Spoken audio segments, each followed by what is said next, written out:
बिस्मिल्लाहिर्रहमानिर्रहीम। मुहतरम दोस्तों, अस्सलामु अलैकुम वरहमतुल्लाहि वबरकातुहू। प्यारे दोस्तों, अल्लाह ताला से उम्मीद करता हूँ कि आप खैरियत से होंगे और हंसी खुशी ज़िंदगी गुजार रहे होंगे। दोस्तों, हमारी भी यही दुआ है कि अल्लाह ताला आपको हमेशा खुश व खुर्म रखे और सेहतमंद ज़िंदगी अता फ़रमाए। दोस्तों, आज मैं जो वजीफ़ा आपके लिए लाया हूँ ये बुरे ख़यालात से बचने के लिए है। यानी इंसान को तरह तरह के बुरे ख़यालात आ जाते हैं जिनकी वजह से वो बहुत परेशान भी हो जाता है और अक्सर लोग इसकी वजह से टेंशन में मुब्तला हो जाते हैं, बल्कि यहाँ तक कि डिप्रेशन हो जाती है उनको। इन ख़यालात की वजह से वो अक्सर परेशान रहते हैं। दोस्तों, ये आज का वजीफ़ा इन ख़यालात से बचने के लिए है। बहुत ही आसान और मुजर्रब वजीफ़ा है।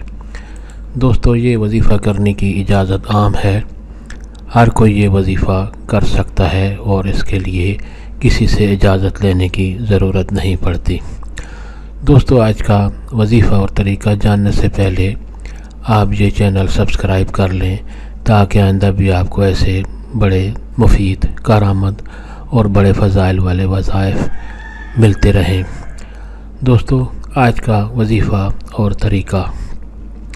दोस्तों, अगर किसी शख्स को बुरे ख़यालात आते हों और उन ख़यालात की वजह से वो बहुत परेशान और तंग हो, अक्सर लोग अपने आप से बातें करने लगते हैं, डिप्रेशन का शिकार होते हैं, तो उस शख्स को चाहिए कि वो ये वजीफ़ा रोज़ाना सुबह के वक्त करे।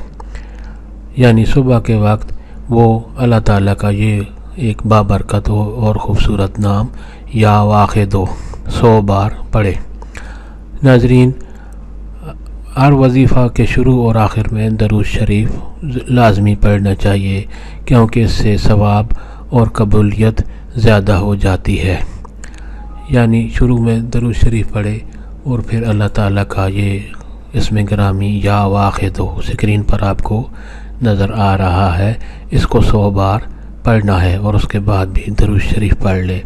अगर वो शख्स रोज़ाना ये अमल करे तो इंशाअल्लाह बुरे ख़यालात से, परेशानियों से उसको निजात मिलेगी और उसको दिन भर और रात भर कोई बुरा ख़याल नहीं आएगा इंशाअल्लाह। दोस्तों, सवाब की नियत से ये वजीफ़ा और दोस्तों से भी शेयर करें। अल्लाह ताला आपको जज़ाए खैर दे और खुश व खुर्म रखे। आमीन।